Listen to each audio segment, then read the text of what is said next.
मोहतरम सामईन किराम, आप तमाम हजरात का मौलाना सईद बाकवी साहब की यूट्यूब चैनल में इस्तकबाल है। आप तमाम हजरात से दरख्वास्त है कि हमारे इस चैनल को सब्सक्राइब करें। وبسند المتصل منا إلى الشيخ الإمام الهمام الحافظ الحجة أمير المؤمنين في الحديث أبي عبد الله محمد بن إسماعيل بن إبراهيم بن المغيرة بن البردزبة الجعفي اليماني البخاري رحمه الله تعالى عنه. اللهم انفعنا بعلومه وعلومكم آمين يا رب العالمين. أنه قال: باب كيف كان بدء الوحي إلى رسول الله صلى الله عليه وسلم، وقول الله عز وجل: إنا أوحينا إليك كما أوحينا إلى نوح والنبيين من بعده. وبه قال حدثنا الحميدي قال حدثنا سفيان قال حدثنا يحيى بن سعيد الأنصاري قال أخبرني محمد بن إبراهيم التميمي أنه سمع علقمة بن وقاص الليثي يقول: سمعت عمر بن الخطاب رضي الله تعالى عنه على المنبر يقول: سمعت رسول الله صلى الله عليه وسلم يقول: إنما الأعمال بالنيات وإنما لامرئ ما نوى، فمن كانت هجرته إلى دنيا يصيبها أو إلى امرأة ينكحها فهجرته إلى ما هاجر إليه.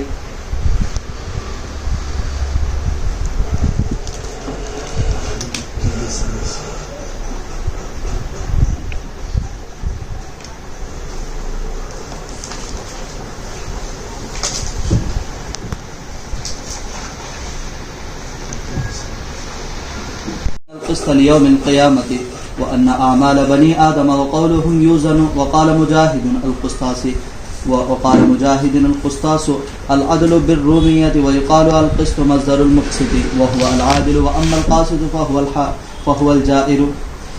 وبه قال حدثنا أحمد بن أشكاب قال حدثنا محمد بن فضيل عن عمارة بن القعقاع عن أبي زرعة عن أبي هريرة رضي الله تعالى عنه قال: قال النبي صلى الله عليه وسلم: كلمتان حبيبتان إلى الرحمن خفيفتان على اللسان ثقيلتان في الميزان، سبحان الله وبحمده سبحان الله العظيم.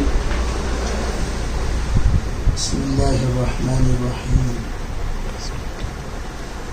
الحمد لله رب العالمين، والصلاة والسلام على سيد الأنبياء والمرسلين محمد وآله وأصحابه أجمعين. أما بعد، فقد قال النبي صلى الله عليه وسلم: الراحمون يرحمهم الرحمن ارحموا من في الأرض يرحمكم من في السماء. وبالسند المتصل منا إلى سيد الأنام خاتم النبيين إمام الأنبياء محمد العربي صلى الله عليه وسلم. نحن حصلنا هذه السعادة من مشايخنا، وهذا لنا السعادة أن نأخذ منا من أهل أصحاب النبي صلى الله عليه وسلم. نحن من السعداء أنهم أتوا إلينا ويأخذون منا هذه الإجازة الذي أجاز مشايخنا تقريبا أكثر من 15 مشايخ، وهم أجازوني لدرس البخاري ورواية الحديث بسنده. ومنهم الشيخ نصير أحمد خان مكي رحمه الله، نصير أحمد البلندشهري رحمه الله، هو بسنده أجازني بسنده الخصوصية، وهو من تلاميذ الشيخ حسين أحمد مدني رحمه الله تعالى. وكذلك نحن أخذ الإجازة من تلاميذ الشيخ فخر الدين رحمه الله تعالى. وكذلك نحن أخذنا من تلاميذ الشيخ إنعام الحسن من محمد قاسم القريشي رحمه الله تعالى. وكذلك أجاز الشيخ عبد الحق الأعظمي من تلاميذ الشيخ الإسلام حسين أحمد مدني رحمه الله تعالى. وكذلك أجازني عموما التقي عثماني بسنده الخاصة. وكذلك أجازني قمر الزمان مد ظله العالي إلى حبادي بسنده الخصوصية. وكذلك أجازني الشيخ محمد إسماعيل الهبلي من تلاميذ الشيخ فخر الدين رحمه الله تعالى. وكذلك غزالي الدعوة الشيخ مولانا محمد إبراهيم مد ظله العلي من دولة الججرات، هو أجازني بسنده الخصوصية. وكذلك هو قال كان الشيخ حسين أحمد مدني رحمه الله هو أجاز للذي أرادوا منهم الإجازة قائما، كذلك أستن بسنته قائما.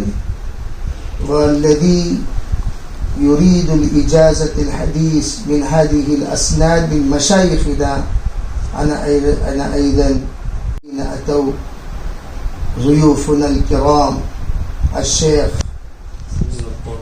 سميع القاضي مد ظله العلي والشيخ أحمد ديراوي مد ظله والشيخ وابنه الولد سامي ما ولده الشيخ ما شاء الله سامي أطال الله عمره، بارك الله في علمه وعمره وخدمته وفيوزه. آمين. وكذلك والذين سمعوا هذا الكلام من العلمائنا أجازوكم بسند مشايخنا رحمه الله تعالى.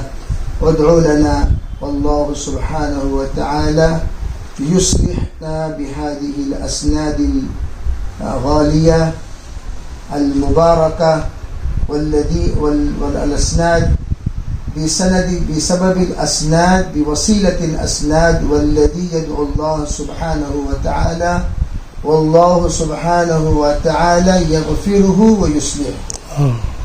الله تقبل منا ومنكم أعمال الصالحة.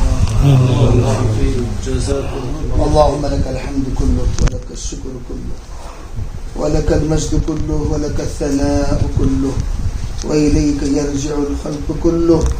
اللهم لا نحصي ثناء عليك أنت كما أثنيت على نفسك يا أرحم الراحمين يا أكرم الأكرمين يا ذا القوة المتين يا راحم المساكين. أصلح لنا شأننا كله ولا تكلنا إلى أنفسنا طرفة عين. اللهم إنا ضعفاء فقو برضاك ضعفنا، خذ إلى الخير بنواسينا واجعل الإسلام منتهى رضائنا. اللهم إنا ضعفاء فقو برضاك ضعفنا. اے اللہ ہم سب کے گناہوں کو معاف فرما. یا اللہ ہمارے خطایا سے درگزر فرما. یا اللہ یہ تیرے مخلص بندے جو صحابہ کی اولاد میں سے عرب ہیں، اللہ ہم تو ان سب کے وسیلے سے دعا مانگتے ہیں کہ ان کے آبا و اجداد کی قربانیوں سے ہماری مغفرت ہو جاتی ہے. اللہ ایسے نیک دل والے لوگ ہمارے پاس حاضر ہوئے ہیں، تیرے وہ نیک بندے جنہوں نے ہمیں اجازت دی ہے، ان مشایخ کی اجازت کی یا اللہ قدر کرتے ہوئے یا اللہ انہوں نے ہم سے اجازت کا مطالبہ کیا. یا اللہ ہم اتنی حیثیت والے نہیں ہیں کہ ہم ان کو اجازت دے سکیں. یا اللہ ہم نے ان سے اجازت لینے کی درخواست کی، انہوں نے اپنی درخواست میں پہل کر لی. یا اللہ اپنے فضل سے اپنے کرم سے ان مشایخ کی یا اللہ نیک صفات، نیک عادات، نیک علم کے یا اللہ ہر طرح کے خیر جو کچھ بھی ان کے اندر موجود تھے وہ سب ان کے اندر منتقل فرما. یا اللہ ہم میں سے ہر ایک کو قبول فرما، ہم میں سے ہر ایک کو قبول فرما، ہم میں سے ہر ایک کو قبول فرما. وہ صفات عالیہ ہم میں سے ہر ایک کو نصیب فرما.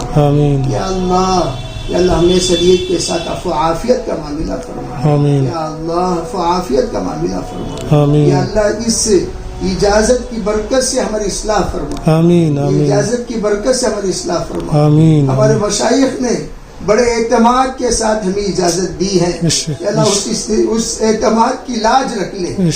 یا اللہ ہمارا جو سلسلے نسب یا اللہ تربیت کی جو رفاعیہ سلسلے سے چشتیہ قادریہ نقشبندیہ سہروردیہ سلسلے سے جو جڑے ہوئے ہیں یا اللہ اس اعتبار سے بھی ہم میں سریے کے اندر وہ تمام مشائخ کے اوصاف منتقل فرما. آمین. یا آمین. اللہ ہمیں ہر اعتبار سے خدمت لے لے. دعوتی اعتبار سے بھی علمی اعتبار سے بھی خدمت کے اعتبار سے بھی تزکیے کے اعتبار سے بھی. یا اللہ ہم سب کو قبول فرما کر اللہ ہم سب کے حالات کو حل فرما. آمین. یا اللہ مشائخ کے نقش قدم پر چلنے کی توفیق عطا فرما. آمین. اس مجلس کو بے انتہا قبول فرما. آمین. اپنے فضل سے اپنے کرم سے.